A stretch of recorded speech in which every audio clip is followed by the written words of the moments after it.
My name is Isaiah Holloway, and I am 70 years old. My whole life I believed that if you worked hard and raised your children right, you'd earn a peaceful old age. I was wrong. Last week my son Andre took me to a fancy pub. When he stepped away to take a call, the young bartender leaned in close, his eyes wide with fear. He told me my son wasn't on a call. He told me where Andre really was and who he was meeting. 5 minutes later I was climbing out of a bathroom window, my old bones screaming in protest. What I saw in that dark alley broke my heart. And then it filled me with a cold, hard resolve. Before I tell you what happened next, please tell me in the comments where you're listening to my story from. And hit that like and subscribe button if you believe a person's dignity is worth fighting for, no matter their age. My visit started 2 days earlier when I first stepped into my son's kitchen. It was the cleanest place I'd ever seen. And I don't mean that in a good way. It was sterile. Everything was either stark white or cold gray, from the marble countertops that looked like they had never seen a crumb to the silent stainless steel refrigerator that stood like a tombstone. There wasn't a single family photo on its surface, not one colorful magnet from a vacation. It felt more like a showroom in a magazine than a place where people actually lived, where they cooked meals that smelled like home. I sat on a tall, uncomfortable stool, feeling like my old work boots were a stain on the polished floor. My daughter-in-law Brooke was arranging a salad on a plate. It looked like a piece of modern art. A few green leaves, a few slices of avocado, a sprinkle of some kind of seeds. She wasn't preparing to eat it. She was taking pictures of it with her phone, turning the plate this way and that to catch the perfect light. "You have to capture the authenticity of the moment," she said to the air, her eyes glued to the screen. People online crave what's real. I wondered what was real about a $20 salad nobody was going to eat. I looked down at my own hands, at the calluses and scars from 50 years of working with wood and steel. That was real. Andre walked in, then holding 2 glasses of wine. He set one down in front of me. "Try this, Dad. It's a French red," he said. "Not like that cheap stuff you usually drink." I just gently pushed the glass away. My wife Annette never liked alcohol in the house after her father's troubles. Andre knew that. Maybe he forgot. Or maybe he just didn't care anymore. "So Dad, tell Brooke one of your old stories," Andre said, trying to fill the dead air. "Tell her about how you built the wood shop yourself from the ground up." I started to tell it the real story.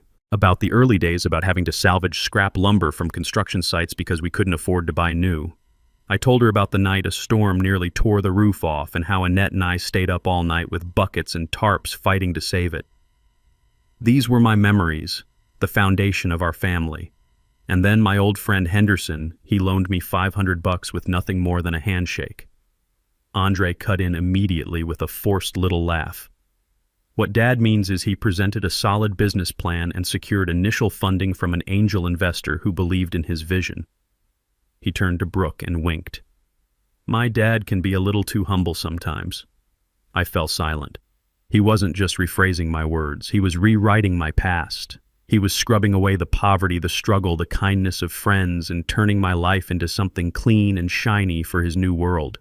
"I'm just glad you finally sold the place." Andre continued, changing the subject. "It was a burden. Now you can finally relax and enjoy your retirement." A burden. He called my wife's legacy, the place that held 40 years of our sweat and laughter, a burden. My chest felt tight. I looked at my son, trying to see the little boy who used to run around that shop, his hair covered in sawdust. But he was gone. In his place was a stranger who spoke a language of money and appearances I didn't understand. After dinner, after Brooke went upstairs to do what she called her evening meditation, Andre placed a thick stack of papers on the table in front of me. The sharp smell of new paper and printer ink filled the air. "What's this?" I asked. "Just some investment paperwork, Dad," he said, his voice a little too smooth. "I spoke with my financial advisor. They have a fantastic portfolio for retirees. 0 risk, steady returns. It'll make sure you're set for life with nothing to worry about." He pulled out an expensive-looking pen and flipped the stack to the very last page, tapping a finger on a blank line next to my printed name. "You just need to sign right here. I'll handle the rest." I looked at the documents. There had to be 30 pages easy, filled with tiny print and legal terms I'd never seen before. "Let me read it first," I said, reaching for the stack. A flash of annoyance crossed Andre's face. His smile vanished. "Dad, you don't need to do that. It's complicated stuff. I've already read it all. It's good for you, I promise." "Son," I said, and my voice was low and steady. "I haven't signed a single thing without reading it first in 70 years. I'm not about to start now." A new kind of silence filled the room. It wasn't just awkward anymore. It was heavy. I could feel his impatience, his frustration rolling off him in waves. He was hiding something. An honest man is never in a hurry. He let out a long, frustrated sigh. "Fine," he said, standing up. "But don't take too long. Good opportunities don't wait around forever." He turned and walked out of the room, leaving me alone with the papers and a cold feeling of dread that was just beginning to take root in my gut. To make up for the tension, or so he claimed, Andre took me to a pub down the street. It wasn't a real pub, not like the ones I knew where sawdust covered the floor and the bartender knew your name. This place was dark and sleek with soft music that sounded like a slow heartbeat. The air smelled of expensive perfume and whiskey that cost more per glass than I used to make in a day. Young people were everywhere, all dressed in sharp clothes, their faces lit by the blue glow of their phones.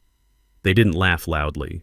They murmured their conversations, sounding like secrets about stock prices and weekend trips I could never imagine. I felt like a ghost from another time, a black and white photograph in a world of dazzling digital color. I watched a young man no older than Andre was when he left for college show off a watch on his wrist. That watch probably cost more than the down payment on my first house, the house where I raised the man who was now sitting uncomfortably beside me. Andre ordered me a fancy cranberry juice with a sprig of something green in it. He didn't ask what I wanted, he just assumed. He kept glancing at his phone, his thumbs swiping nervously across the screen. He wasn't here with me, not really. His mind was 1,000 miles away. After about 5 minutes of this strained silence, his phone buzzed. He looked down at it with a sense of relief that was almost insulting. "Ah, shoot," he said, standing up. "It's work. A big client from overseas. I have to take this. It's important." He didn't wait for my response. He just squeezed my shoulder with a hand that felt disconnected and hurried toward the door. "I'll be right back," he called over his shoulder. But I knew he wouldn't. I was left alone at the polished bar, a 70-year-old man in a flannel shirt surrounded by a world I didn't belong to, abandoned by my own son. The fancy juice tasted bitter in my mouth. I sat there for a long time watching the ice in my glass melt. The low thrum of the music and the murmur of conversations faded into a dull buzz. I felt a presence beside me and turned to see the bartender.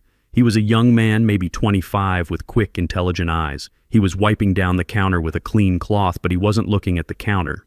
He was looking at me. He had been looking at me ever since I sat down. "Excuse me, sir," he said, his voice quiet, respectful. "I don't mean to bother you, but are you Mr. Holloway, Isaiah Holloway?" I was taken aback. Nobody in this part of town knew my name. I was just Andre's old father, a relic from a past he was trying to bury. "I am," I said, my voice cautious. "How do you know me?" The young man put his cloth down. He leaned a little closer, and the practiced professional smile he gave the other customers vanished. It was replaced by something genuine, something real. "My name is Leo," he said. My mother is Maria. She used to work at the laundromat on 8th Street years ago. You and your wife, Mrs. Annette Holloway, you used to come in every Saturday." The name of my wife, spoken in this cold, unfamiliar place, was like a sudden warmth spreading through my chest. Annette. It had been 2 years since I lost her, but sometimes the grief was still as sharp as broken glass. I remembered Maria, a quiet woman who worked harder than anyone I'd ever met. "I remember your mother," I said, my voice softening. "A good woman." "How is she?" Leo smiled, a real smile this time. It reached his eyes. "She's good. She's retired now. She still talks about Mrs. Holloway all the time." He paused and his expression grew more serious. "I was just a kid, but I remember one winter. I got a bad case of pneumonia. My mom couldn't afford the medicine and was terrified of losing her job if she took time off. Your wife found out somehow. She showed up at our apartment one afternoon with a bag full of groceries and the medicine from the pharmacy. She told my mom not to worry about work for a week. She just helped. She never asked for anything back. She never told anyone." He looked down at the counter, then back at me. "My mother never forgot that. I never forgot that. Mrs. Holloway. She was one of the good ones." Hearing him speak about Annette with such reverence, such gratitude, It was like a drink of cool water after a long walk in the desert.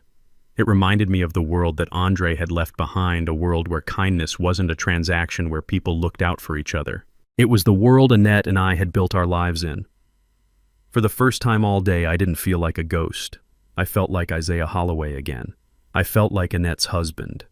I was still lost in the warmth of that memory when Leo's demeanor shifted. The friendly light in his eyes vanished, replaced by a sharp, urgent focus. He glanced quickly over his shoulder as if checking for spies. The casual way he had been polishing a glass became tense, his movements suddenly clipped and deliberate. He put the glass down with a soft click that sounded like a gunshot in the quiet space that had formed around us. Then he did something that startled me. He reached across the bar and grabbed my forearm. His grip wasn't hard, but it was firm, demanding my full attention. "Listen to me, Mr. Holloway," he whispered, his voice so low I had to lean in to hear him over the music. "You have to listen carefully." All I could do was nod, my heart starting to beat a little faster. "Your son, Andre? He's not on a business call," Leo said, his words coming out in a rush. "He's not talking to any client." The words hung in the air, confusing. I started to ask what he meant, but he squeezed my arm, silencing me. "He's in the alley." Out back, Leo continued, his eyes darting toward a door marked "Staff Only." "He's with a man in a suit. A man who looks like he breaks things for a living. I've seen them before. This is the third time this month." My mind was struggling to catch up. An alley. A man in a suit. It made no sense. But then Leo delivered the final blow. "They're not talking about investments, Mr. Holloway. I heard them last week. They were loud. They're talking about your house. About selling your house. And your son." He sounded scared. The world tilted on its axis. The warmth from Annette's memory evaporated, replaced by a chill that went straight to my bones. The paperwork. The rush to get me to sign. Andre's frustration when I said I wanted to read it. It all crashed together in my mind, forming a single ugly picture. My son wasn't trying to help me. He was trying to take from me. The low hum of the pub faded away until all I could hear was the frantic pounding of my own heart. I looked at Leo and he saw the understanding in my eyes. He gave my arm one last firm squeeze and then let go, picking up his cloth and moving away as if nothing had happened. But everything had happened. Everything had changed. My mind was a whirlwind, but my body knew exactly what to do. I couldn't go back out there. Andre would see the truth on my face, the betrayal that felt like a physical wound. I stood up, leaving the untouched juice on the bar, and walked toward the restrooms with a steady gait I did not feel. I didn't stumble. I didn't look back. Inside, the room was small and thankfully empty. There was one stall, one sink, and a small frosted glass window high up on the back wall. It was the kind of window meant for ventilation, not escape. But tonight it was my only way out. My heart hammered against my ribs, but my mind was strangely calm. The old man who walked into this pub was gone. A different man was here now, a man fueled by a cold, burning anger. I dragged the heavy trash can under the window. It smelled sour, but I didn't care. I climbed onto it, my knees screaming in protest. The latch was stiff with rust and paint. For a moment I thought I wouldn't be able to open it.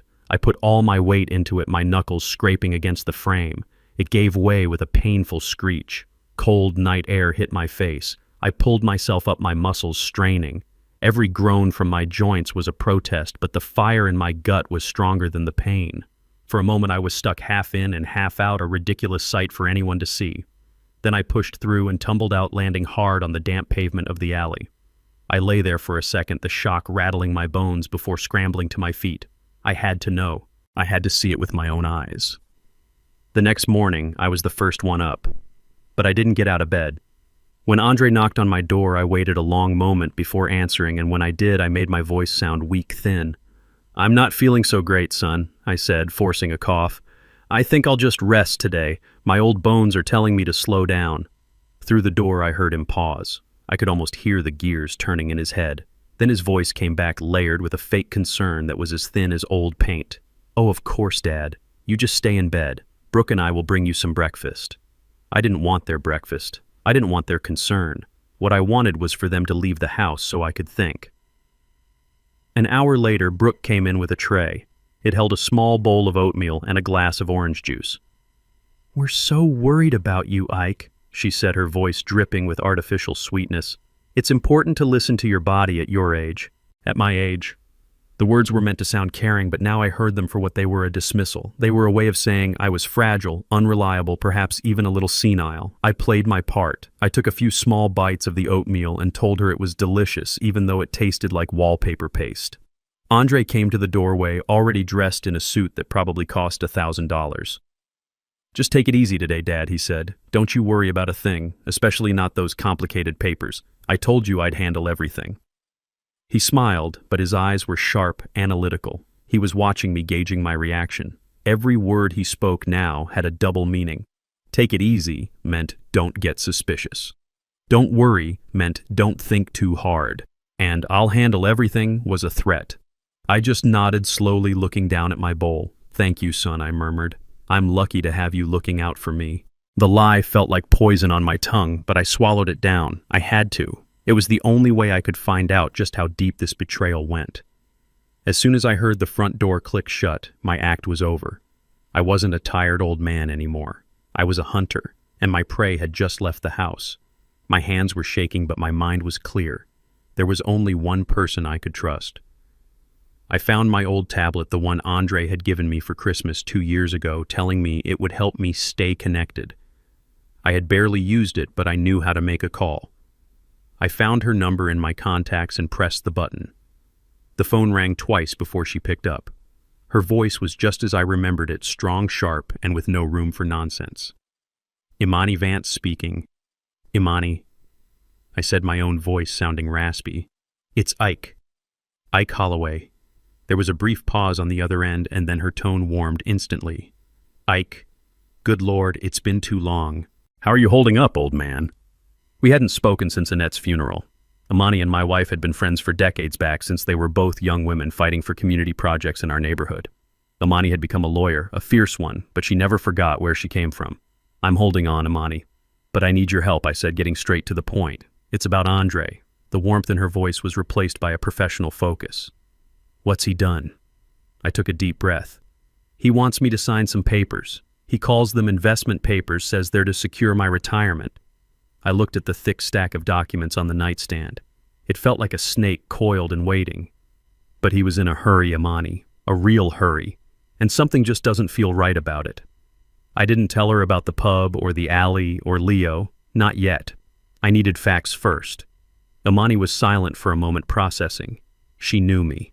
She knew I wasn't a man who panicked over nothing. "Okay, Ike," she said, her voice all business now. "Don't you sign a single thing.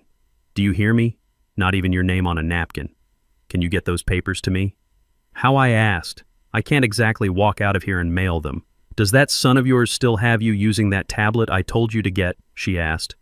"Yes," I replied. "Good. The camera on that thing is better than you think. I'm going to text you my private email address. I want you to take a clear picture of every single page of that document. Every page, Ike. Make sure the corners are flat and the lighting is good. Then email them to me. Can you do that?" It sounded complicated, but the determination in her voice gave me strength. This was something I could do. A concrete action. "I can do that," I said. "Good man," she replied. "Get them to me as soon as you can. I'll clear my schedule. And Ike, be careful. If your gut is telling you something is wrong, you listen to it. Your gut has been right for 70 years. We hung up, and a moment later a message with her email address appeared on my screen. I took the stack of papers, and with hands that were surprisingly steady, I began my work. One by one, I laid each page flat on the bedspread using the bedside lamp for light, and took a picture. The whole time I felt like a spy in my own son's house, and the thought was a bitter pill to swallow. But I kept going. This wasn't just about me anymore. This was about protecting the home Annette and I had built, the legacy we were supposed to leave behind. After I sent the last picture, the silence of the house crashed down on me. It was a different kind of silence now. Before it had been awkward. Now it was heavy with secrets. Waiting for Imani to call was the hardest part. I couldn't just sit in that guest room staring at the walls. I had to move. I went downstairs to the kitchen to get a glass of water, my stocking feet silent on the cold, polished floor. I opened a drawer looking for a simple glass, not one of the fragile wine goblets they used. It was a junk drawer, the kind every house has, but theirs was neat organized, full of batteries, rubber bands, takeout menus, and underneath it all a stack of envelopes held together by a thick rubber band. My hand hesitated for only a second before I picked them up. They weren't junk mail. They were from credit card companies, from a car dealership, from a private lending group I'd never heard of. I carefully slid the top one out. The words were printed in stark red ink. Final notice. My blood ran cold. I slid another one out. Past due. Another. Immediate payment required. It was a stack of shame, a testament to a life lived on borrowed money and borrowed time. This perfect house wasn't a home. It was a stage. And the props were all fake. I put the letters back exactly as I had found them and closed the drawer.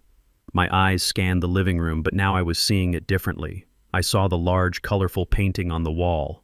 From a distance it looked impressive, but as I got closer I saw that it wasn't a painting at all. It was a print, the kind you buy online, stretched over a frame to look like the real thing. There was no texture, no life to it. I walked over to the bookshelf where Brooke kept one of her expensive-looking handbags on display like a piece of art. I picked it up. My whole life I worked with my hands. I know the feel of quality materials. I know the weight and smell of real leather. This wasn't it. It felt thin, plasticky, and lifeless. It was a cheap imitation, a lie designed to impress people who didn't know any better. I saw Andre's fancy watch sitting on his desk in the small office nook. I picked it up. It was light, too light. It felt hollow like a toy. Everything from the art on the walls to the watch on his wrist was a carefully constructed illusion. My son wasn't just in a little trouble. He was drowning.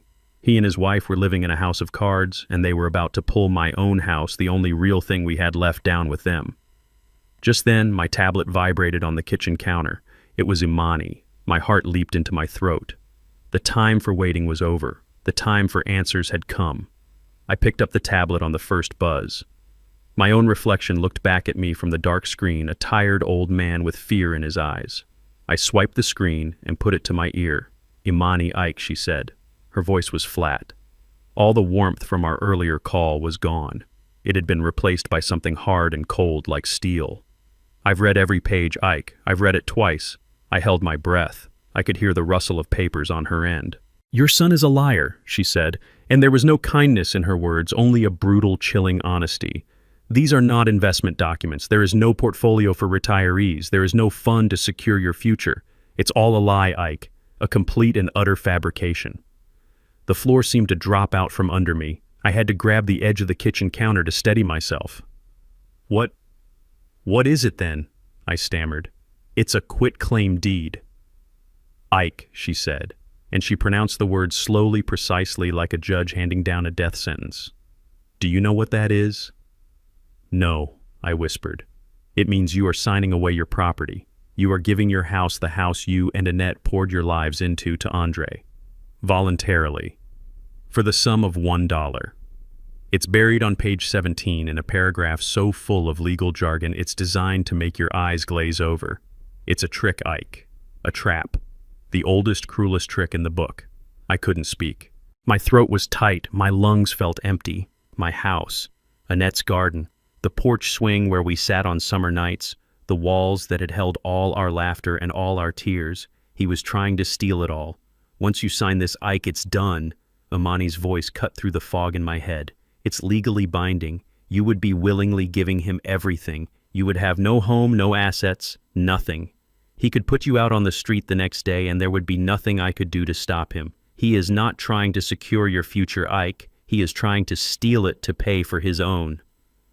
I sank onto one of the cold, hard kitchen stools. The beautiful, sterile room seemed to spin around me. I thought of Andre as a little boy crying in my arms after he fell off his bike.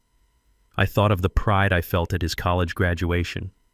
I thought of all the sacrifices Annette and I had made for him, all the love we had poured into him. And this was how he was repaying us. This was his gratitude. The shock was so profound it went past sadness, past heartbreak. It settled deep in my bones as a cold, heavy stillness. The kind of stillness that comes before a hurricane. Imani was still talking, telling me about legal options, about what we could do next. but I wasn't really listening anymore. I was looking at my reflection in the black screen of the tablet. The fear was gone from the old man's eyes. It had been replaced by something else, something hard, something unforgiving. The storm had arrived. When they returned home that evening, the psychological war began. It didn't start with a loud battle, but with quiet, insidious little attacks designed to make me doubt my own mind. I was sitting in the living room reading a book when Andre walked in. "Hey, Dad, just wanted to let you know I put your keys in the ceramic bowl by the door," he said, his tone casual. "That way you'll always know where they are. Don't want you misplacing them." I hadn't misplaced them. They had been on the small table right beside my chair where I always put them. He had moved them. It was a small thing, a tiny shift in my environment, but it was a message: I am in control here. You are not. The next day it escalated. At breakfast, I mentioned that I needed to call my old neighbor George to check on his wife. Brooke looked at Andre with an expression of deep, exaggerated concern.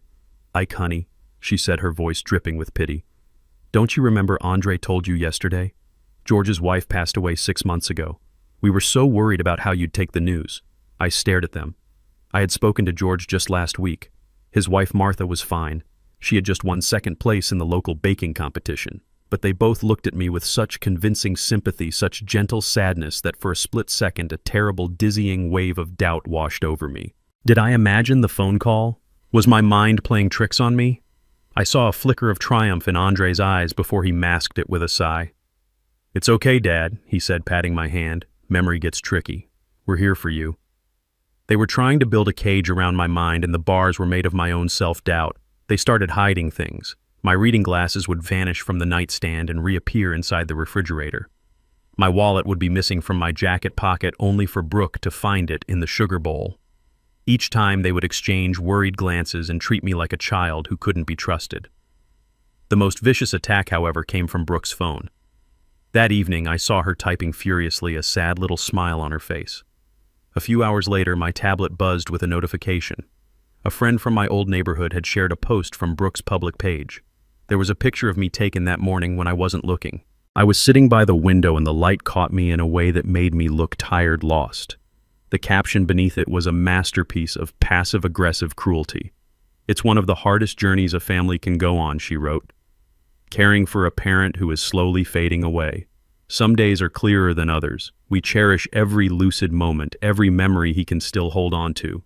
It's heartbreaking to watch the man who was once so strong become confused by the simplest things, but we are facing it with love and patience.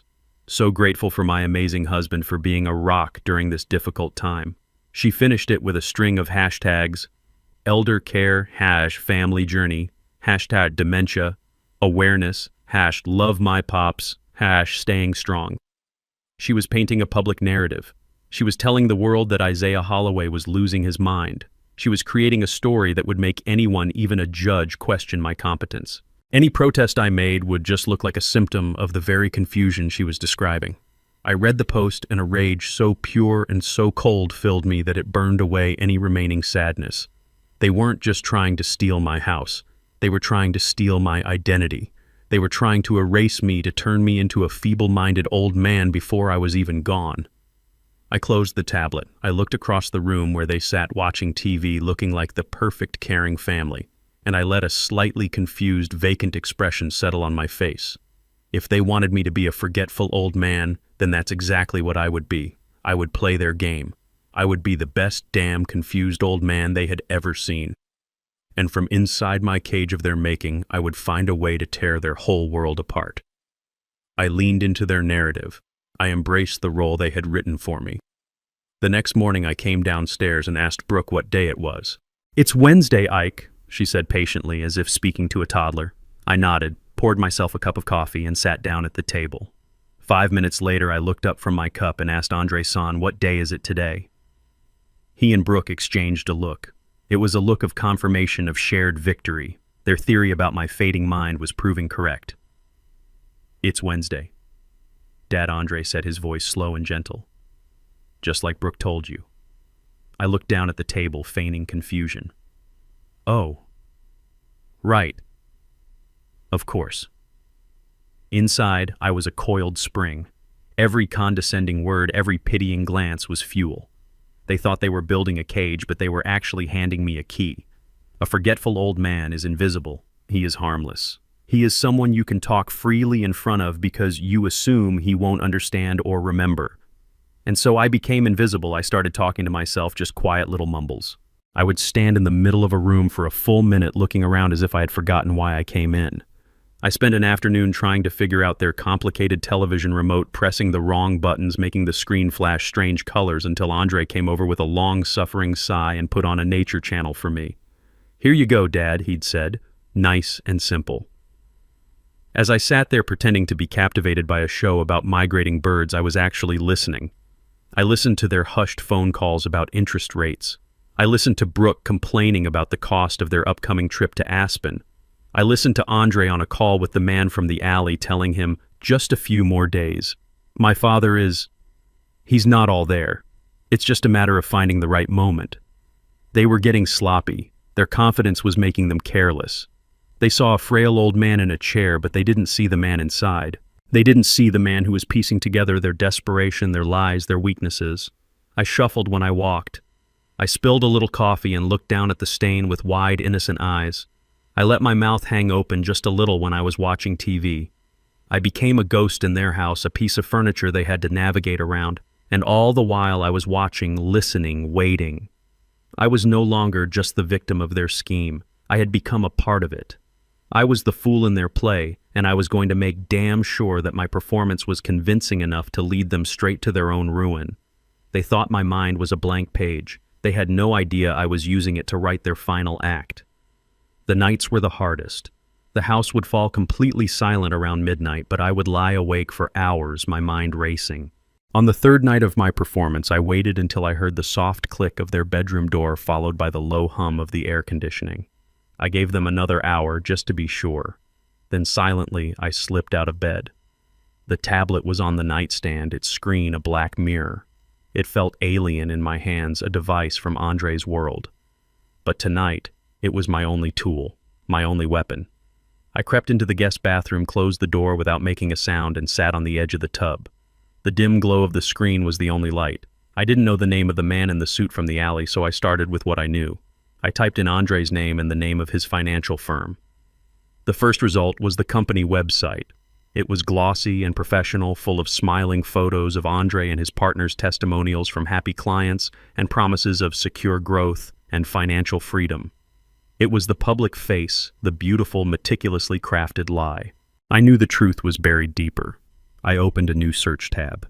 This time I typed in Andre's name again, but I added other words. Words I had overheard, words I suspected. Debt. Lawsuit. Investment loss. Complaint. For a long time I found nothing. Just more articles praising his firm, more links to his perfect social media profiles. It was like a digital fortress. But I was patient. I spent 50 years learning how to find the weak spot in a piece of wood. I would find the weak spot here too. I kept scrolling page after page, digging deeper into the search results past the polished surface. And then I found it. It was a link to an obscure online forum for investors. The post was 2 years old. The headline was simple, "Warning about Holloway Financial Group." My heart started to beat faster. I clicked the link. A user, a man who sounded like a retired teacher, wrote about how he had lost his entire pension in a high-risk tech fund that Andre's firm had recommended. He called Andre a smooth talker, a predator who targeted older clients. The post ended with a question, "Has anyone else been burned by this guy?" Underneath there were dozens of replies, story after story, a widow who lost her husband's life insurance, a young couple who lost their down payment for a house. It was a graveyard of broken dreams, all leading back to my son. I searched for the name of the fund they all mentioned. More results appeared. Articles about its sudden collapse, accusations of mismanagement. This wasn't a small mistake. This was a catastrophe. In one of the longest threads, a user mentioned what happened after the fund collapsed. He wrote about the aggressive lenders who started offering rescue loans to the desperate investors who had lost everything. He mentioned one company in particular, a company with a name that sounded like a threat, Apex Holdings. I typed Apex Holdings into the search bar. The results were different. The website wasn't glossy. It was stark minimalist and intimidating. There were no smiling faces. And on the Our Team page, I saw him. It was the man from the alley. His picture was there, a cold professional headshot. He had the eyes of a shark. His name was Silas Thorne. Now I had him. I opened one final search tab. I typed in Andre Holloway and Silas Thorne, and the fortress crumbled. I found public records, liens against Andre's assets, high-interest loan agreements with staggering penalty clauses. I saw the numbers, the strings of zeros that represented the hole my son had dug for himself. It was a debt so large, so crushing, it made me feel sick. I finally understood. The fake watch, the imitation handbag, the desperate need to keep up appearances. They weren't just living beyond their means, they were being hunted. Silas Thorne was the hunter, and my son was his prey. And the price for my son's freedom, the collateral for his mountain of lies, was my home, my house, Annette's house. The only real thing we had left in this world. The last piece of the puzzle clicked into place. I turned off the tablet, and the small bathroom was plunged into darkness. I sat there on the edge of the tub for a long, long time alone with the truth. The shock was gone. The sadness was gone. All that was left was a cold, hard clarity. I knew what I was up against. And I knew with absolute certainty what I had to do. I sat there in the pitch-black bathroom, the cold of the porcelain tub seeping into my old bones. But I didn't feel it. I was seeing it all with a terrible new clarity, a complete picture woven together from whispers in a pub, documents on a screen, and the feel of a fake leather handbag. It wasn't a simple story of a greedy son trying to cheat his old father. It was uglier than that. It was a story of fear. I saw Andre, my brilliant son, flying too close to the sun. I saw him making promises he couldn't keep gambling with other people's life savings, with the futures of widows and retired teachers. I saw the moment it all came crashing down, the collapse of that tech fund, the ensuing panic. And then I saw the shark circling in the water. Silas Thorne. He didn't just offer loans, he offered a lifeline that was secretly a noose. My son, terrified and ashamed, grabbed it. He made a deal with the devil to hide his failure. The fancy car, the sterile White House, Brooks' online fantasy life. It was all a desperate performance. It was a show to convince the world and maybe themselves that they were still winning even as the water rose around their necks. They weren't masterminds. They were terrified children trapped in an expensive prison of their own making. And my house, my real, solid, paid-for house, was the ransom. It was the price to keep the shark from eating them alive. This realization didn't make me forgive him. No, the betrayal was too deep, too calculated for that, but it changed the shape of my anger. I wasn't just fighting against my son's greed anymore. I was fighting against his weakness, his cowardice, the moral rot that had set in when he chose to sacrifice his own father to save himself from the consequences of his actions. He was a cornered animal, and cornered animals are the most dangerous. He was no less of a threat, but he was also a tragedy. My son wasn't a monster. He was just a weak man who had made a monster's choice, and I, his father, was the one who would have to face it. The first sliver of dawn was painting the window gray when I called Imani again. I didn't sleep. Sleep was a luxury I couldn't afford. She answered on the first ring, her voice alert, as if she had been waiting. "Ike, what is it?" "I know why he's doing it, Imani." I said, my voice a low whisper. "It's worse than we thought. It's not just greed." I spent the next 10 minutes laying it all out for her. The collapsed tech fund, the ruined investors, Apex Holdings, Silas Thorne, the mountain of debt. I told her about the fake watch and the stack of final notices hidden in the junk drawer. I painted a picture of the desperate, hollow life my son had built. She listened without interruption, a skill that made her a brilliant lawyer and an even better friend. When I was finished, the only sound was her quiet, steady breathing. "So, he's not just a liar," she said finally, her voice hard. "He's a cornered animal. That's more dangerous. Much more dangerous." "What are our options?" I asked. "Legally, we have him dead to rights," Ike, she explained. "What he's doing is called elder financial abuse. With the quitclaim deed as evidence and the context of his debt, we could build a criminal case for fraud. He could go to prison. A long time. Prison." The word hit me like a physical blow. Despite the rage, despite the betrayal, the thought of my only son behind bars, it was a pain I couldn't bear. He had destroyed my trust, but he was still my blood. He was still Annette's boy. "No," I said, the word coming out before I even had a chance to think. No prison. I won't do that to him. There has to be another way. A way to stop him, to save the house without destroying what's left of him. There was another long silence on the line. I could almost hear Imani thinking, weighing the legal chess moves.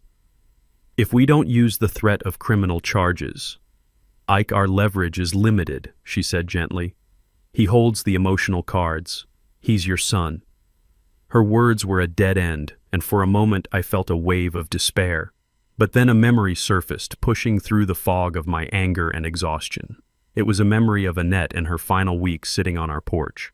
She was frail, but her eyes were as clear as ever. She had taken my hand. Ike, she'd said, her voice a soft whisper. If Andre ever gets into real trouble, the kind of trouble his pride won't let him admit, there's something you need to know. Under our old bed, the one we bought after we got married, there's an old tin box, full of my grandmother's recipes. But there's something else in there too, my fail-safe. At the time, I had dismissed it as the rambling of a sick woman, a fail-safe. But now, Imani, I said, my voice suddenly alive with a new energy. Annette. She told me something before she passed, about a box, a tin box under our bed. I told her what Annette had said. I didn't know what it meant, but it was a loose thread. And right now it was the only one I had. That afternoon, I put my plan into motion. I shuffled out of my room and found Andre in his home office, staring intently at his computer screen. I leaned against the doorframe, making sure to look a little unsteady on my feet. Son, I said, my voice soft and wistful. I've been thinking about your mother. He turned his professional mask, instantly replaced by one of cautious concern. What about her dad? There are some things, I said, looking off into the distance. Some of her old things, her photo albums. That silly little music box I gave her for our first anniversary. They're still at the house. I feel like I need to see them, to hold them.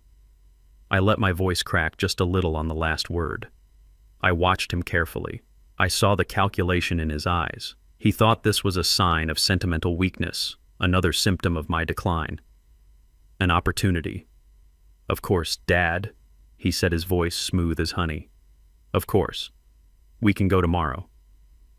No, I said a little too quickly. I softened my tone. No, son. I feel like I need to go now. Please. It feels important. He agreed. I knew he would. In his mind, taking the confused old man on a trip down memory lane would only make him more pliable, more willing to sign those papers. The drive to my old neighborhood was quiet. Andre put on some soft jazz, the kind of music no one actually listens to. I stared out the window as the gleaming high-rises and trendy cafes of his world gave way to the familiar brick houses and old oak trees of mine. It's changed a lot, hasn't it? Andre said, breaking the silence. All these old places are being bought up. Property values are going through the roof. You were smart to hold on to your place for so long, Dad. I just nodded. He thought he was talking about real estate, but I heard the real meaning. You were smart to hold on to it for me. Your mother loved this street, I said quietly, not looking at him. She knew every neighbor, every stray cat. She was a great woman, Andre said, the words sounding hollow and rehearsed. She always wanted the best for us. Yes, she did, I replied, turning to look at him for the first time. She was always thinking ahead, always making sure the family was protected. He smiled, completely missing the warning in my voice. He thought I was reminiscing. He had no idea I was telling him his future. When Andre unlocked the front door, the air that hit me was the air of my own life. It was a smell of old wood dust motes dancing in the afternoon sun and the faint lingering scent of Annette's lemon furniture polish. It was the smell of home. After the cold, sterile silence of Andre's house, this silence was different. It was a peaceful silence, a quiet full of memories. Every creak of the floorboards under my feet was a familiar greeting. I saw the faint scratch on the wall where a 7-year-old Andre had crashed his toy truck. I saw the worn spot on the armchair where Annette used to sit and read for hours. This house wasn't just a building. It was a living record of our love, our struggles, our entire world. Andre followed me, looking impatient, checking his phone. He didn't see what I saw. To him, this was just old property, a collection of assets. To me, it was sacred ground. I walked straight to our bedroom. It was exactly as we had left it. The old quilt Annette's grandmother had made was still folded neatly on the bed. The bed itself, the first piece of furniture we ever bought together, looked small and sturdy. It had held us through sickness and health, through arguments and reconciliations for almost 50 years. I didn't hesitate. I got down on my hands and knees, ignoring the sharp protest from my joints. The space under the bed was dark and dusty. I reached my arm into the gloom, my fingers searching. And then I felt it. The cold, smooth metal of the old tin box. It was a simple thing decorated with faded, painted roses. Annette used to keep her grandmother's recipe cards in it.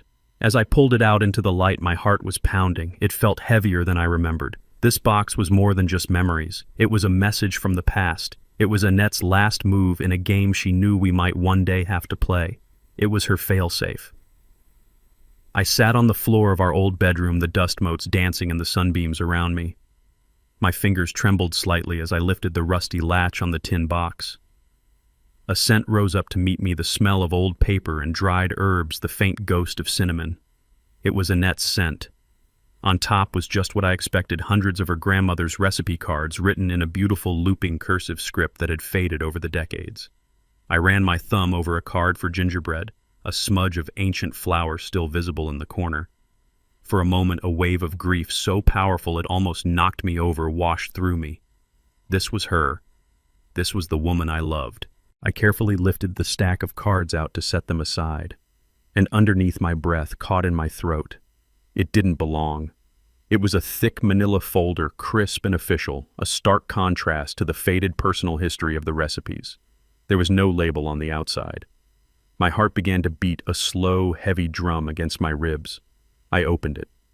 The first page was a wall of dense legal text. Most of it was a blur of words I didn't understand. But then my eyes focused, and certain phrases jumped out clear as day. The Annette Holloway Heritage Trust, and below that, irrevocable. I flipped the page. My eyes scanned the lines, searching, and then I found it. The property located at 14 Elm Street. My house. It was all there in black and white, signed by Annette, and a notary public dated 5 years ago, just after her diagnosis. I read the key paragraph 3 times to make sure my eyes weren't deceiving me. Upon my passing, the property was not to be inherited by our son. It was to be donated in its entirety to a registered community land trust with the express purpose of developing affordable housing for local families. I leaned back against the bed, the papers rattling in my hand, and a slow smile spread across my face. It wasn't a happy smile. It was a smile of pure, unadulterated awe. Annette. My quiet, gentle Annette. She had seen it. Years ago, she had seen this potential for darkness, this weakness in our son, and she had built an ark to protect us from the flood she knew might come. This wasn't an act of doubt. It was an act of profound, unbreakable love. My son was trying to sell a property that he could never, ever own. He was trying to steal a ghost. And in my hand, I held my wife's final, brilliant move. I held the checkmate. When I walked back into Andre's house, I was carrying a dusty photo album and Annette's little music box. I placed them on the table props from my performance. Andre and Brooke looked at me, their expressions a mixture of pity and impatience. They thought the trip had softened me up, drowned me in a wave of nostalgia that would make me easier to manage. They had no idea that I had just come from arming myself for war. I was quiet during dinner. I ate my food slowly, methodically. I even complimented Brooke on her cooking, which was another bland, colorless dish that tasted of nothing. My calmness seemed to unsettle them more than my previous feigned confusion. They kept exchanging glances, trying to figure out what had changed. They probably thought I had finally reached a state of peaceful resignation, that I had accepted my fate as a forgetful old man who needed to be taken care of. After the plates were cleared, I folded my hands on the table. I've been thinking. I said, my voice even and clear. You're right, son. It's time for me to stop worrying about these things. I'm ready to sign the papers. A wave of relief washed over Andre's face. It was so obvious it was almost comical. He shot a triumphant look at Brooke, a silent celebration. The finish line was in sight. That's great, Dad, he said, his voice oozing with false sincerity. I'm so glad you see we're just trying to help. I do, I said, looking him straight in the eye, but I have 2 conditions. The smile on his face tightened just a little. Conditions. I'm an old man, Andre, I said with a small self-deprecating shrug. I do things the old-fashioned way. I want my lawyer to be there when I sign, just to look everything over, make sure all the I's are dotted and the T's are crossed. A formality, you understand. He relaxed immediately. Of course. A senile old man asking for a lawyer was perfectly in character. It was a meaningless gesture, a final, feeble attempt to feel in control. Of course, Dad. Whatever makes you comfortable, he said magnanimously. And the second thing, this partner of yours, I said, the man who put together this wonderful investment for me. I'd like to meet him.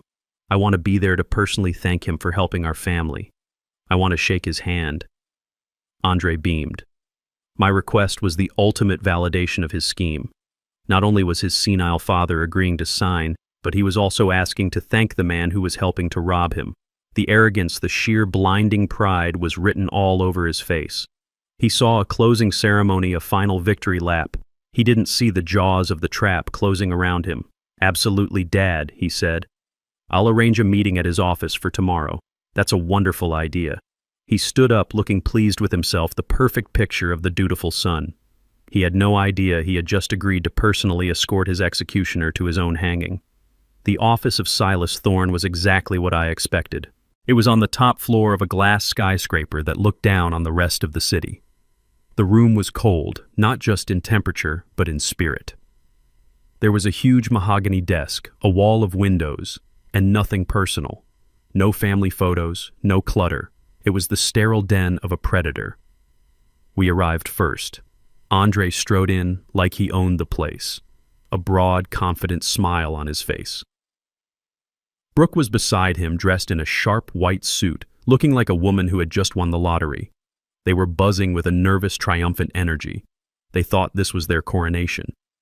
I shuffled in behind them, leaning a little on my cane, playing my part to the very end. I looked around the big, intimidating room with wide, slightly confused eyes. Silas Thorne entered a moment later. He was exactly as I remembered from the alley, tall, impeccably dressed, with eyes that didn't just look at you, they assessed you. He shook Andre's hand with a slick, practiced charm. Andre, a pleasure, he said, his voice a low, smooth purr. And this must be the man of the hour. He turned his shark-like smile on me. Andre laughed. Dad, this is Mr. Thorne, the man who is helping us secure your future. I just nodded slowly, looking up at him from under my brow. The last to arrive was Imani. She walked in, and the entire atmosphere of the room shifted. She wasn't smiling. She carried a worn leather briefcase and wore a simple dark suit. She radiated a quiet, unshakable authority that made Thorne's expensive office seem cheap. She nodded curtly at Thorne and Andre, then came and stood beside my chair. The two sides were assembled. On one side of the vast desk sat Andre and Brooke, overflowing with arrogance and greed. On the other side sat Imani and me, armed with nothing but the truth. The air was thick with unspoken words, with lies and anticipation. The storm was here. It was time for the lightning to strike. Silas Thorne sat back in his enormous leather chair and steepled his fingers. He looked at Andre with a smug, proprietary air. Well then, he began, his voice smooth as oil. Shall we get to the pleasant business at hand? We have before us a simple quitclaim deed, a formality to transfer Mr. Holloway's primary residence into his son's care for asset management. Andre, if you could just pass the documents to your father. Andre reached eagerly for the papers Thorne was pushing across the desk. But before his fingers could touch them, Imani placed her hand flat on the folder, stopping it. That won't be necessary, she said. Her voice wasn't loud, but it cut through the room's atmosphere like a surgeon's scalpel. Andre froze, his hand hovering in the air. Brooke's perfect smile faltered. Thorne raised a single questioning eyebrow. I'm sorry, he said. Imani ignored him. She opened her own worn briefcase and pulled out a single thick folder. It was the manila folder from Annette's tin box. She placed it on the desk with a soft, definitive thud. We seem to have a misunderstanding about the ownership of the property in question, Imani said, her eyes fixed on Andre. My client, Mr. Holloway, cannot sign a quitclaim deed for the property at 14 Elm Street for a very simple reason. He doesn't own it. The change in Andre's face was a slow, agonizing spectacle. First there was confusion, a slight furrowing of his brow. He looked at me as if I was the source of this bizarre joke. Then, as Imani opened the folder, the confusion curdled into disbelief. His mouth opened slightly. He was about to speak to dismiss this as senile nonsense, but Imani began to read. The Annette Holloway Heritage Trust. She read, her voice ringing with clarity.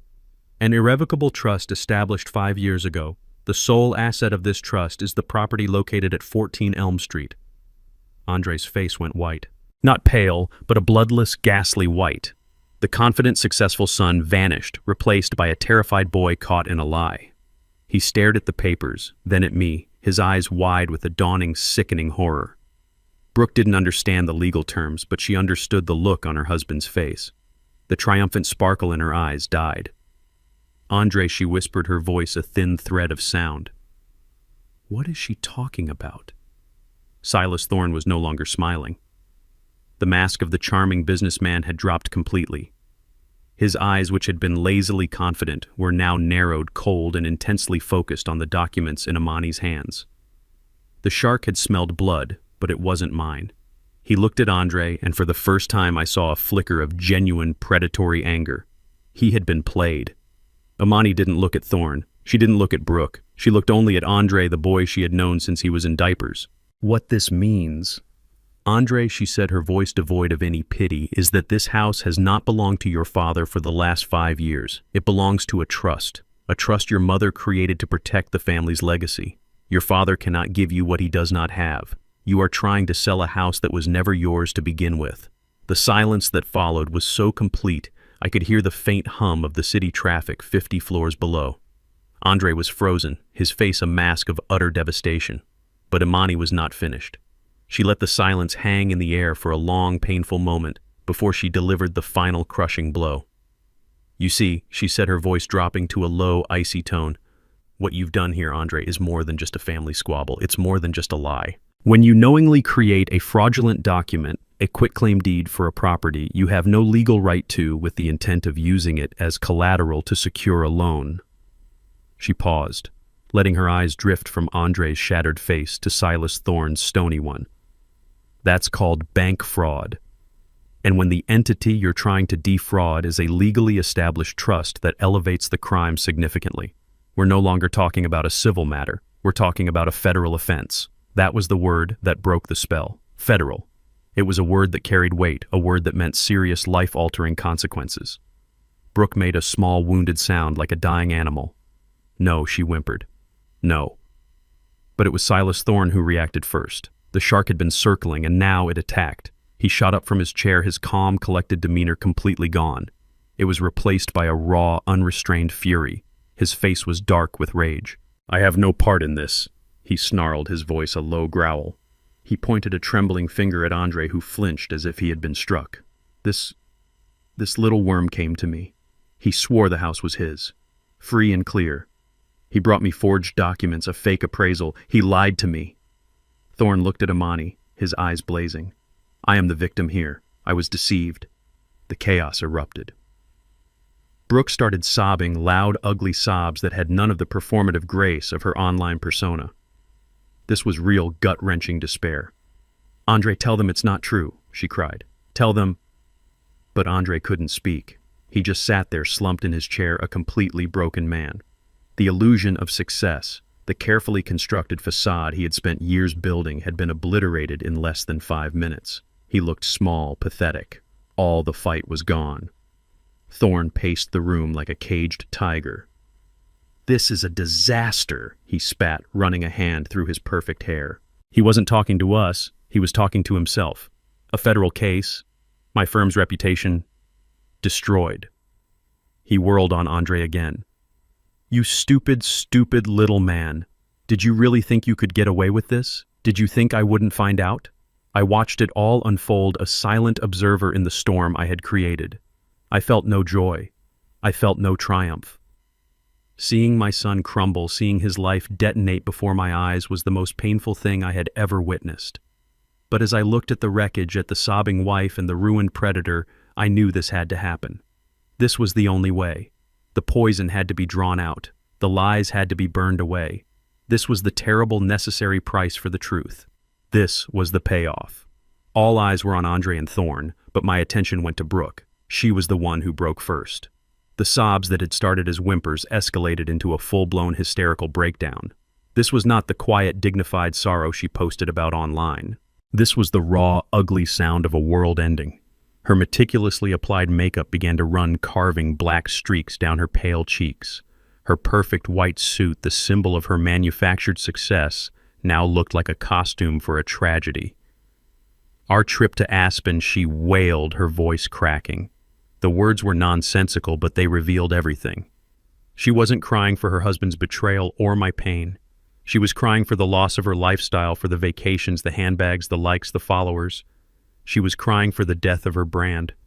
My followers, my brand partnerships, everything. She buried her face in her hands, her shoulders shaking violently. It's all gone. It's all ruined. She looked up at Andre, but there was no love in her eyes, only a furious, burning accusation.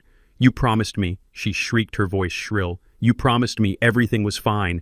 You liar. The entire image she had built, the curated fantasy of a perfect life, had been set on fire in this cold, sterile office, and she was screaming from inside the flames. It was a complete and total collapse, not of a person, but of a persona, and it was a pitiful, devastating sight to behold.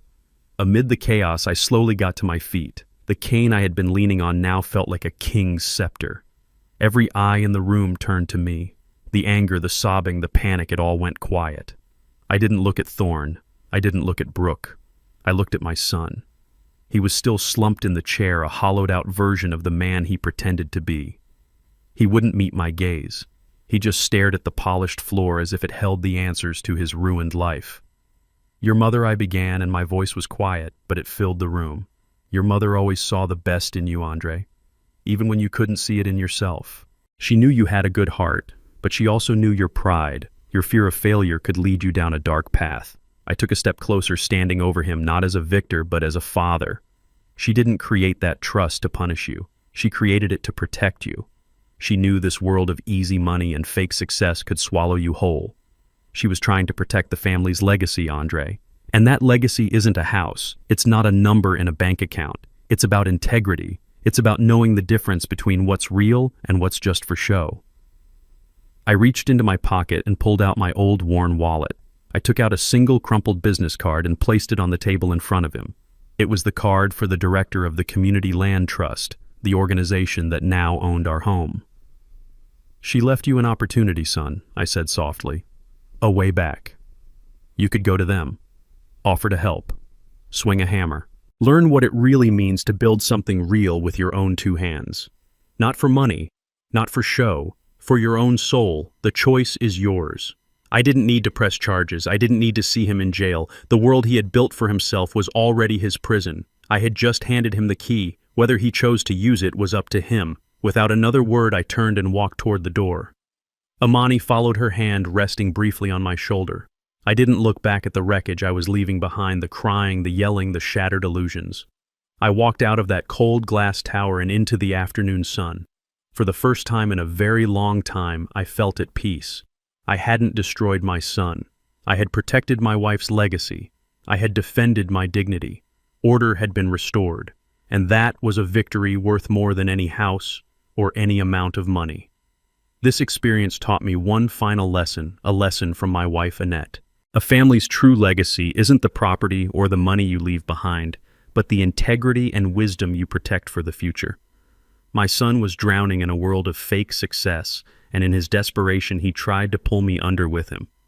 I learned that sometimes the greatest act of love isn't shielding your children from their mistakes, but forcing them to confront a hard and painful truth. I had to protect our real legacy, one built on dignity, from the illusion of wealth that can destroy a family from the inside out. Let me know in the comments what you would have done in my shoes.